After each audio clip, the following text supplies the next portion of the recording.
You know that you are always welcome here. But at this hour of night?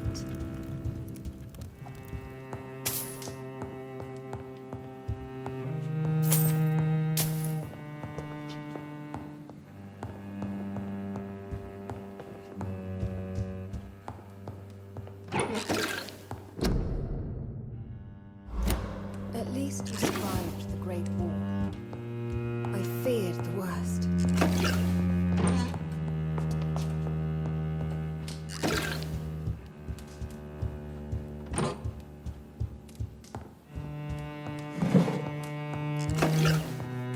I remember when Mary came here with her husband and her son.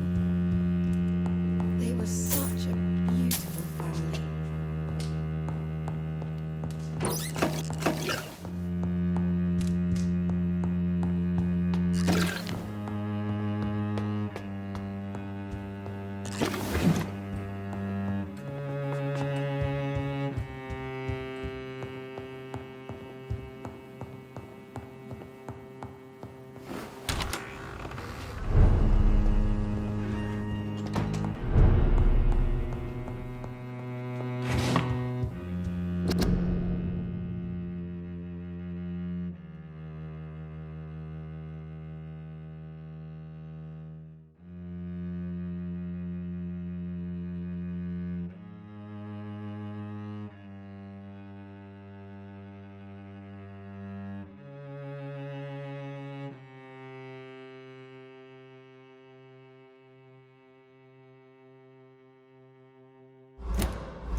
It's locked.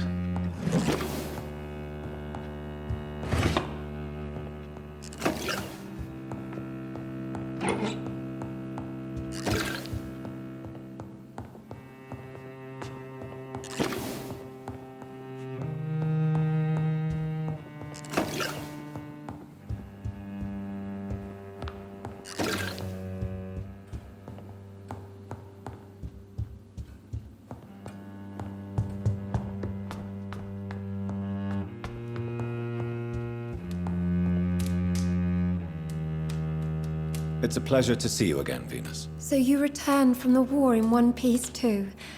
Thank God. My Clarence is back home too. How is the old rascal? Probably outside, chasing ghosts and chimeras. Clarence has changed a lot since he returned from the war, you know.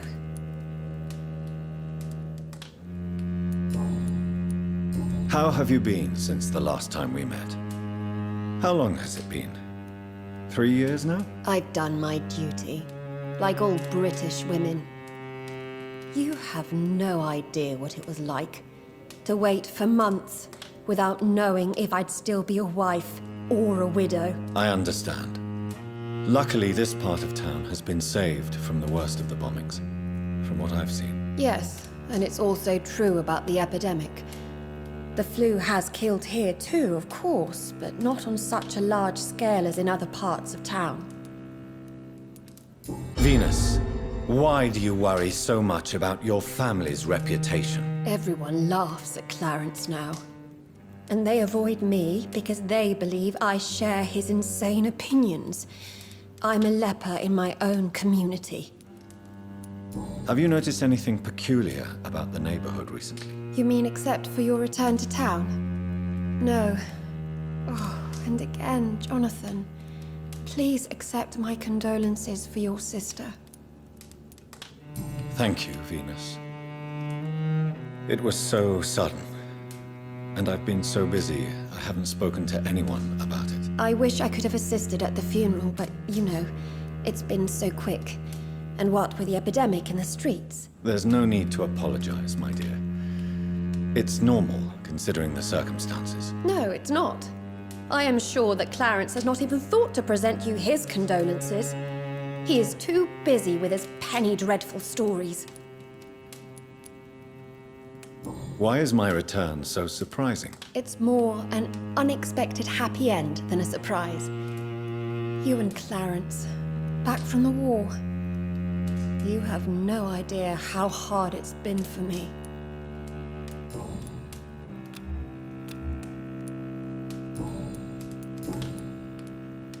Tell me about Clarence's obsession with vampires. It drives me so crazy it makes my stomach hurt. I was so relieved to have him back. But I quickly realized he'd lost his mind in France. I understand your irritation, Venus. But you have to accept the trauma Clarence endured on the battlefield. The question is simple, Jonathan. Is my husband mad? Yes or no? Do vampires exist? Or is Clarence a lunatic?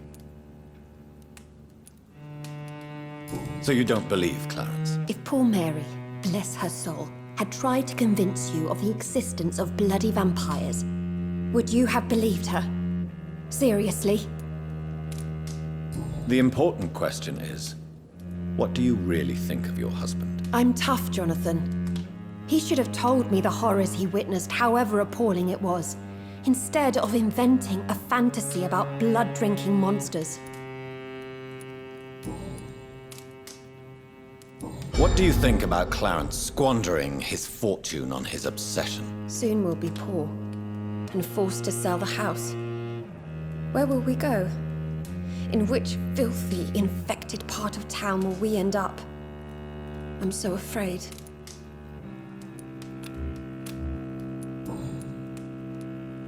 I'm investigating the source of the epidemic in this district. Have you noticed anything unusual? The McPhersons. I heard they locked themselves in their own house. They could just be afraid of getting sick. Perhaps you're right. But if I were you, I'd pay them a visit. A big house, reachable through a courtyard, to the north of the railway bridge. Goodbye for now. I'm so sorry for your loss, Jonathan.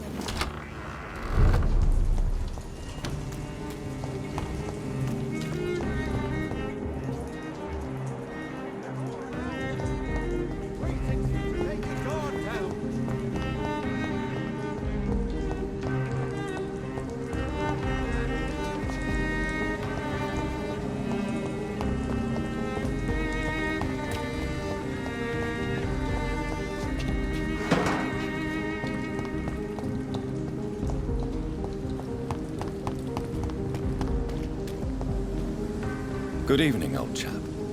Are you all right? I won't lie to you, Johnny. I'm not a well man. Do you realize you are ruining your family, Clarence? Don't you see the risk here? Money isn't important. Not important when it is a matter of life and death. That is what my dear Venus cannot understand. People will laugh at you, if they don't already. Think about your wife and your position. Think about your future. I understand my wife's embarrassment, but gossips don't kill, vampires do. There'll be no future if people don't open their eyes. I can't believe I'm telling you this, but if warning people is that important to you, why not choose a more efficient way to spend your money? Don't you think I tried? I knocked at every door, went to every bank, I even tried to be published. No, Jonathan. This is a one-man war.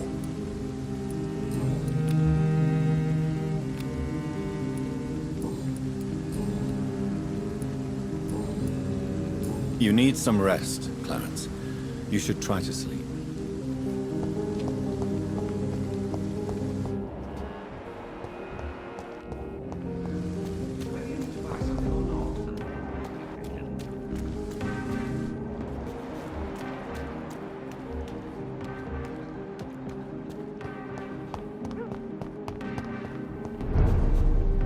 It has been such a long time since I last went to the theater.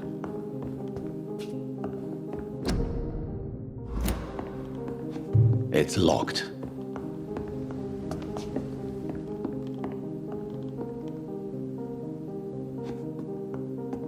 Good evening, sir. Please forgive me for disturbing you. I'm a doctor. I never judge a man by his title, but by his attitude. And you are not disturbing me at all. I am Calhoun Russell, and I welcome you. Well, I must admit it's good to receive a warm welcome for once. I'm Jonathan Reed. Welcome, Dr. Reed. Welcome to my humble shop. How is the situation in this part of town? Life is good and peaceful. We're lucky to live in such an era of progress and wonders. Are you not concerned about the epidemic? Oh, I'm sure the authorities would take the appropriate measure if the danger were that high.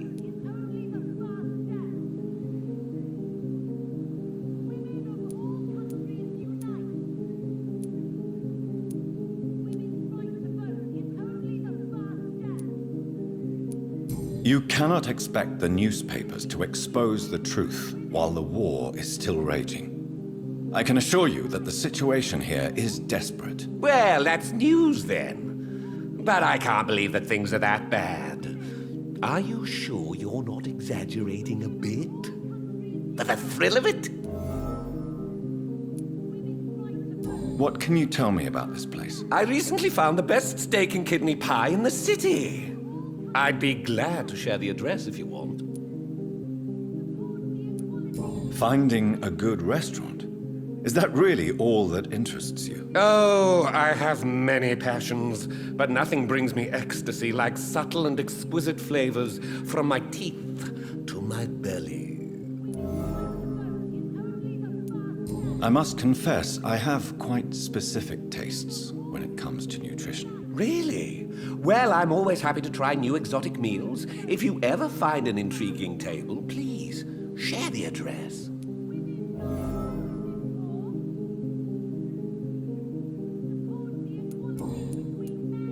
Is it not a little too late to be trading? On the contrary, it is the perfect hour. Believe me, my friend, it is always at night that you meet the most fascinating characters.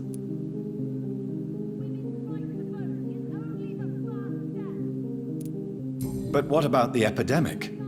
The bombs and raids? And all the random violence? Please, sir, this is London, England. We will prevail. And if a bomb must fall on my shop, then I'll be there to hear it falling.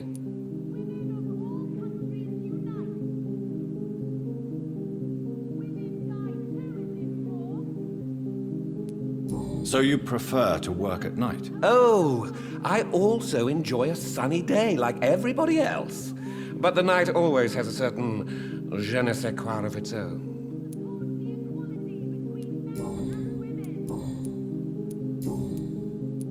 Do you have any family nearby? Not since my parents died. I'm London's lone gourmet. Really? But you seem to be such a pleasant and sociable fellow. I'm afraid the real hedonist has to be sometimes. I discovered ecstasy as a solitary pleasure, but it does not mean it can't ever be shared. London's lone gourmet. What a strange title. I used that name in my early years when I was a food critic, and I kept it.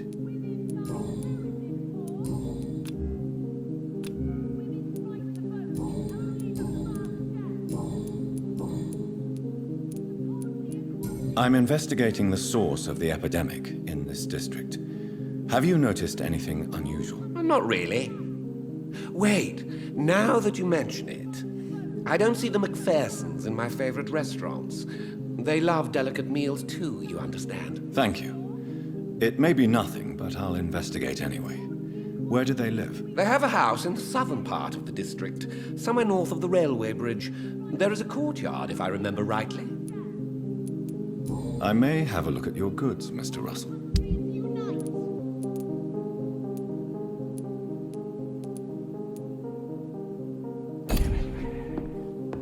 Women die too in this war. Strangers come into your house. Women's right to vote is only the first step. Recently. Support the Remember, equality between don't let men any and strangers women. come into your house. Women of all countries unite. Recently. Please, sir. Support the equality between men and women.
This woman's body has multiple lacerations. They're deep, too. Whoever did this was driven by rage.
He had his tongue removed and his eyes gouged out.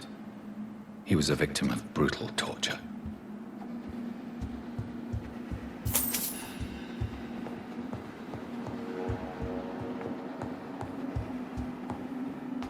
This one's neck is broken. He was young. Probably the son.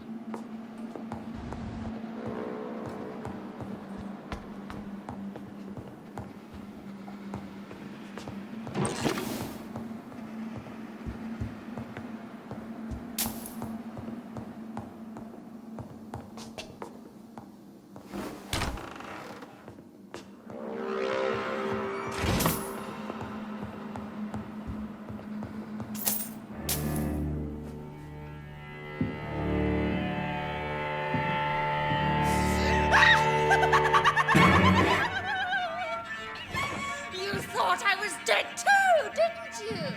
No, I was just pretending. Doris told me I could have been a great actress. You killed your family. They mocked my talent. Ah!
Such a radical mutation. Could it be a new stage in the disease's evolution?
So, this girl took lessons at the famous Doris Fletcher acting school.